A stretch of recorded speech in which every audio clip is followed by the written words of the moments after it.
Okay, welcome to question 8 on the quadratic recap questions. The clue in this one is that it says give your answer to 2 decimal places.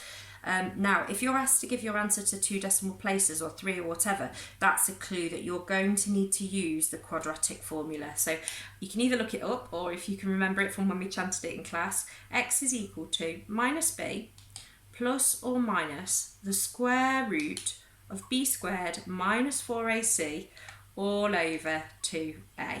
And the key to that is that this number is a, this is b, and this is c. Being really extra careful when you've got a negative. So to make sure I don't make any mistakes, I prefer to rewrite them rather than keep glancing up. So I'll put that a is equal to 3, b is equal to minus 8, and c is equal to 2. Then I can just keep coming back to that when I'm substituting into my formula. And that's what I'm going to do now. I'm going to substitute these numbers into here. Now, your calculators are absolutely brilliant for this.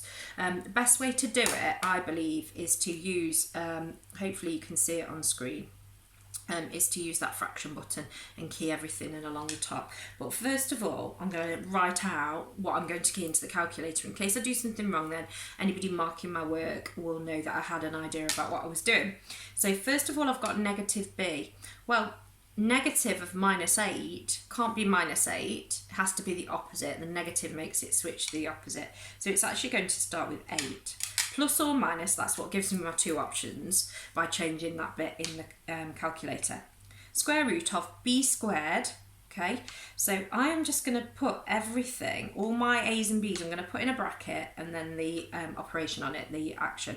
So minus 8 squared minus 4 times a, which is 3, and times b. C, which is 2. So I think that's the best, most reliable way of making sure that you deal with your negatives correctly by using brackets on the calculator. It's perhaps not something we've done specifically in the class, but it's a really good best practice for using the calculator. For example, when we're putting in different x values into a quadratic equation, maybe to find coordinates, it's really easy then to use your arrow keys here to move around and change those numbers. So first of all, I'm going to key that in with positive 8 plus the rest of it all over 2 bracket 3, or 2 times 3, which is obviously 6. And when you key that in, I'll leave you guys to do that and be really careful when you do that. When you key it in and pop it in with a positive one, you will get an answer of 2.39 rounded to 2 decimal places. And when you key it in and swap it with a negative value there, again, use your arrows, don't key it all in again, use your arrows to change the negative. You will also get, so x is equal to 2.39 or x is equal to 0.28.